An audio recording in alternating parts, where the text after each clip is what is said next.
시청하시기 전에 구독과 좋아요 부탁드립니다. 당신 말고 사랑하는 사람 생겼어. 이렇게 빨리 서명한다고? 의외인데. 이혼 서류에 서명했습니다. 떨리지 않았어요. 20년 결혼 생활이 끝나는 순간인데 이상하게 후련했습니다. 남편이 말했지요. 당신 말고 사랑하는 사람 생겼어. 그 여자랑 새 출발할 거야. 저는 웃었습니다. 그래, 잘 됐네요. 집도 차도 재산도 다 가져가세요. 나는 아무것도 필요 없어요. 남편은 당황한 표정이었어요. 아마 제가 울고불고 매달릴 거라 생각했나 봐요. 하지만 저는 그날 자유를 선택했습니다. 20년 만에 처음으로 진짜 나로 살기로 결심했습니다. 1995년이었지요. 25에 결혼했습니다. 남편은 작은 회사 사원이었어요. 저는 대학을 졸업하고 취업 준비 중이었습니다. 시어머니가 말씀하셨지요.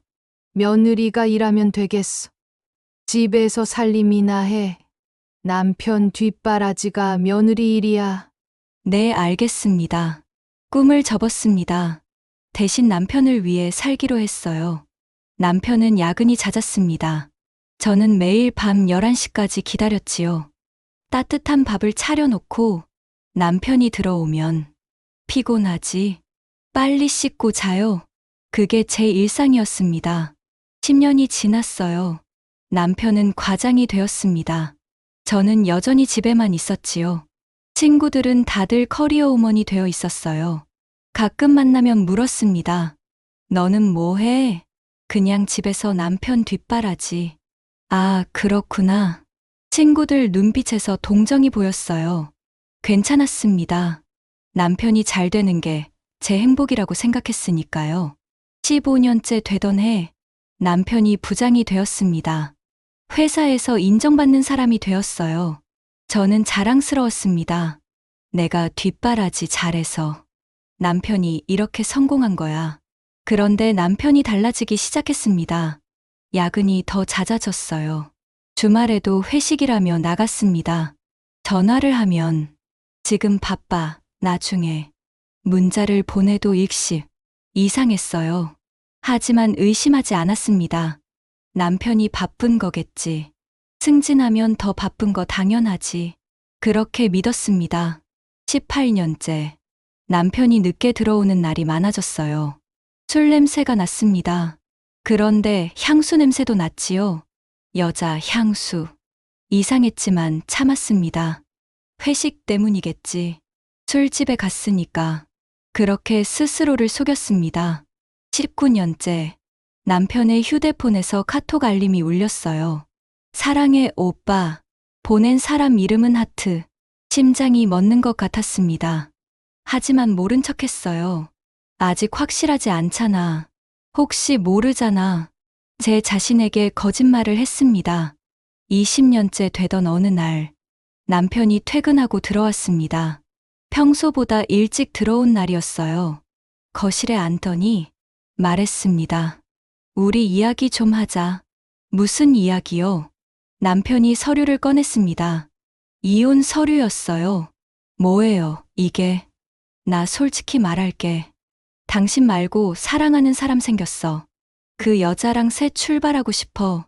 그러니까 이혼해주면 안 될까? 심장이 터질 것 같았습니다. 20년이에요. 제 20년을 이렇게 한마디로 끝내겠다고요. 남편은 무표정했습니다. 미안한 기색도 없었어요. 당신은 집에서 놀았잖아. 나는 밖에서 돈 벌고. 당신은 편하게 살았잖아. 그러니까 재산 반반 나누면 돼. 공평하잖아. 그 순간 깨달았습니다. 이 사람은 제 희생을 전혀 모른다는 걸. 아니, 알면서도 무시했다는 걸. 20년 동안 제 꿈을 포기하고 제 인생을 포기하고 오직 남편만 바라보고 산 세월을 이 사람은 그냥 집에서 논 것으로 생각한다는 걸. 이혼 서류에 서명했습니다. 남편은 당황한 표정이었어요. 뭐야, 이렇게 쉽게 해줄 거야. 네, 그래요. 집도 차도 재산도 다 가져가세요. 나는 아무것도 필요 없어요. 진짜야. 네, 진짜입니다. 단 하나만 주세요. 뭔데? 시간이요.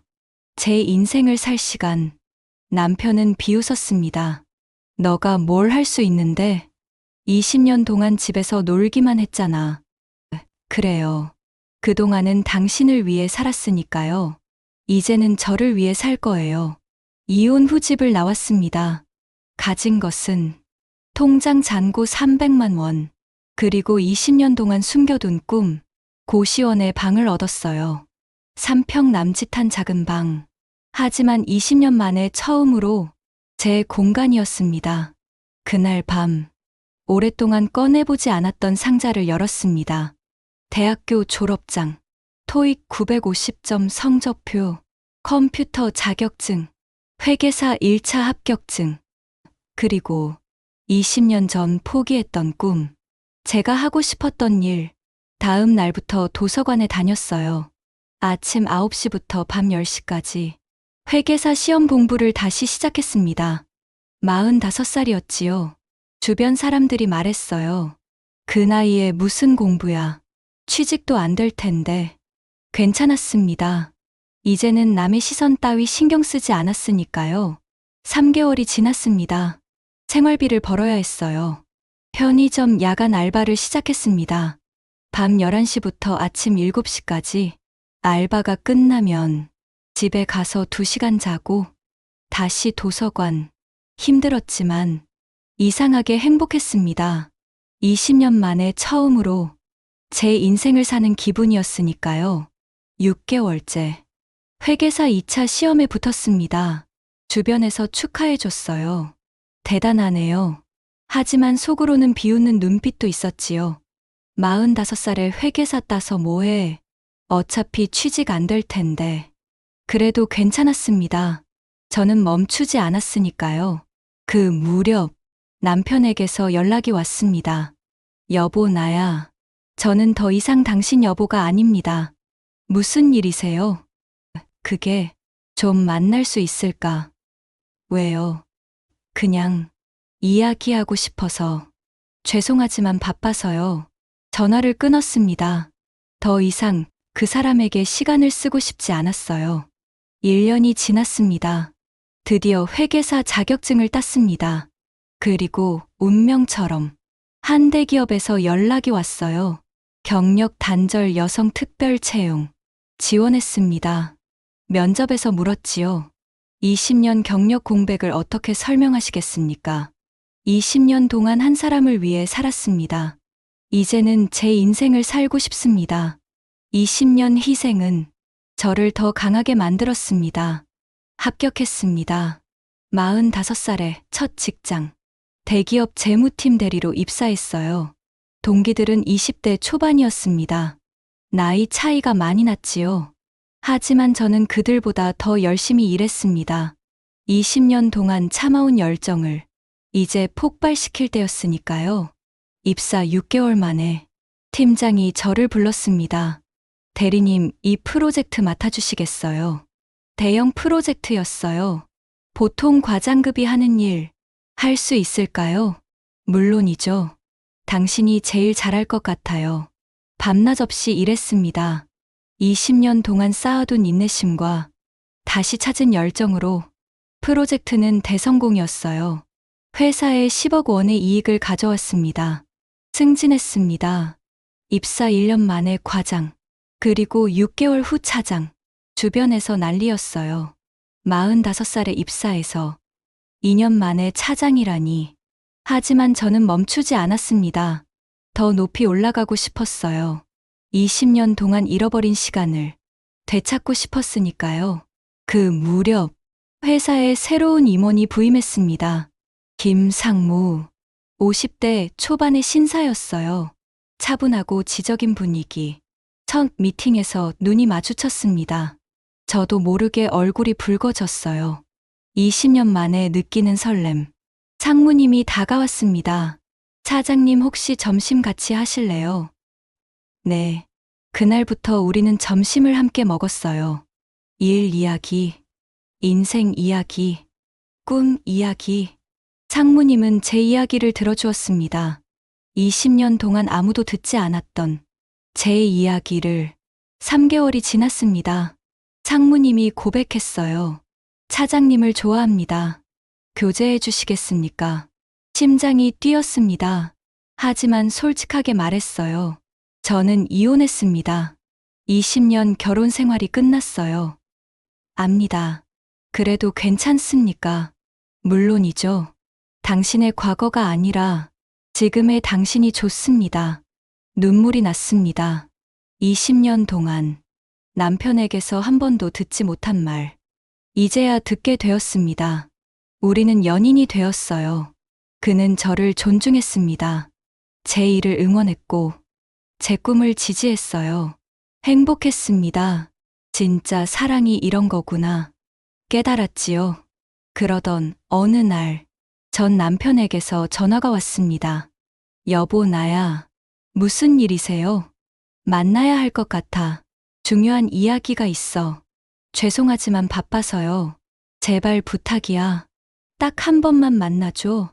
한숨을 쉬었습니다. 알겠어요. 카페에서 만났습니다. 남편은 초췌해져 있었어요. 살도 빠지고 옷도 구겨져 있었습니다. 무슨 일 있어요? 그게 남편이 고개를 숙였습니다. 미안해. 뭐가요? 전부 다 그 여자 사기꾼이었어. 심장이 철렁했습니다. 무슨 소리예요? 그 여자가 나한테 투자하래서 회사 돈 5억 빼돌렸어. 그리고 사라졌어. 회사에서 고소당했어. 지금 경찰 조사받고 있어. 집도 차도 다 압류당했어. 망했어. 나 완전히 망했어. 순간 복잡한 감정이 밀려왔습니다. 그래서요. 나한테 뭘 바라는 거예요? 남편이 무릎을 꿇었습니다. 돌아와줘. 다시 시작하자. 내가 잘못했어. 제발. 저는 차갑게 말했습니다. 일어나세요. 우습잖아요. 20년 동안 나를 무시했잖아요. 집에서 논 것으로 생각했잖아요. 그런데 이제 와서 돌아오래요. 남편이 울었습니다. 잘못했어. 정말 잘못했어. 너 없이는 못 살아. 이제야 알았어. 내가 얼마나 소중한 사람이었는지. 저는 가방에서 명함을 꺼냈습니다. 이거 보세요. 남편이 명함을 봤습니다. 눈이 커졌어요. 응응그룹 재무담당 부장. 이게 너야. 네, 저예요. 당신이 버린 그 여자. 이제 대기업 부장이에요. 당신이 무시했던 그 20년. 이제 제 무기가 됐어요. 그리고 제 옆에 있던 김상무를 소개했습니다. 제 약혼자예요. 남편 얼굴이 새하얗게 변했습니다. 김상무, 내 전 직장 상사. 그 사람이, 네, 이분이 저를 사랑해요. 있는 그대로의 저를요. 남편은 주저앉았습니다. 저는 일어섰어요. 행복하게 사세요. 당신 인생도 다시 시작하면 돼요. 저처럼요. 그리고 돌아섰습니다. 뒤돌아보지 않았어요. 더 이상 과거에 얽매이고 싶지 않았으니까요. 6개월 후, 저는 임원 승진을 했습니다. 47살의 이사. 회사 역사상 최단 기간 승진 기록. 축하 파티가 열렸어요. 동료들이 축하해줬습니다. 대단하세요. 어떻게 이렇게 빨리 올라오셨어요? 저는 웃으며 대답했습니다. 20년 늦게 시작한 만큼 20년 더 열심히 했을 뿐이에요. 그날 저녁, 김상무와 저는 한강을 걸었습니다. 축하합니다, 이사님. 고마워요. 그동안 당신이 옆에 있어서 가능했어요. 아니에요. 당신 스스로 이뤄낸 거예요. 저는 그저 지켜봤을 뿐이죠. 한강 야경이 아름다웠습니다. 2년 전만 해도 저는 3평짜리 고시원에서 편의점 알바를 하고 있었어요. 그런데 지금은 대기업 이사, 그리고 사랑하는 사람 옆에 이렇게 서 있습니다. 인생은 참 알 수 없는 것 같아요. 그때 김상무가 무릎을 꿇었습니다. 뭐예요? 작은 상자를 꺼냈어요. 결혼해 주시겠습니까? 눈물이 났습니다. 20년 전, 첫 결혼할 때는 이런 프러포즈가 없었어요. 그냥 양가 부모님이 정해서 결혼식만 올렸지요. 하지만 지금은 제가 선택합니다. 제 인생을, 제 사랑을. 네, 결혼할게요. 1년 후 작은 결혼식을 올렸습니다. 화려하지 않았어요. 하지만 진심이 가득했지요. 친구들이 축하해줬습니다. 정말 행복해 보여. 20년 전보다 더 빛나. 그래, 이제야 진짜 내 인생을 사는 것 같아. 신혼여행은 유럽으로 갔어요. 파리 에펠탑 앞에서 남편이 물었습니다. 후회 없어요? 뭐가요? 전 남편이요. 떠올려보지도 않았던 이름이었어요. 전혀요. 오히려 감사해요. 그 사람이 저를 버려줘서. 덕분에 진짜 제 인생을 찾았으니까요. 이혼은 끝이 아니었어요. 새로운 시작이었습니다. 47살에 다시 시작한 제 인생. 누구보다 빛나고 있어요. 가끔 생각합니다. 만약 그때 이혼하지 않았다면 아마 저는 평생 남의 인생을 살았을 거예요. 남편 뒷바라지하며 제 꿈을 묻고 제 재능을 숨기고 그렇게 늙어갔겠지요. 하지만 이제는 저로 살아요. 제 이름으로, 제 실력으로, 제 선택으로 행복하게 살고 있습니다. 지금 이 글을 읽는 당신도 혹시 누군가를 위해 당신의 인생을 포기하고 있나요? 두려워 말아요. 끝이라고 생각한 그곳이 사실은 시작일 수 있어요. 45살도, 50살도, 60살도 늦지 않았어요. 시작하세요. 당신의 인생을. 진정한 행복은 누군가를 위해 사는 게 아니라 나로 사는 것. 그것이 진짜 사랑입니다. 자신을 사랑하는 것. 이제는 행복하게 살 거예요. 나로서요. 그리고 당신도 할 수 있어요. 시작하세요. 지금 당장. 당신의 인생을. 지금까지 고향말 이야기를 시청해 주셔서 감사드립니다. 구독과 좋아요 잊지 마시고 다음에는 더 나은 영상 제작으로 보답드리겠습니다.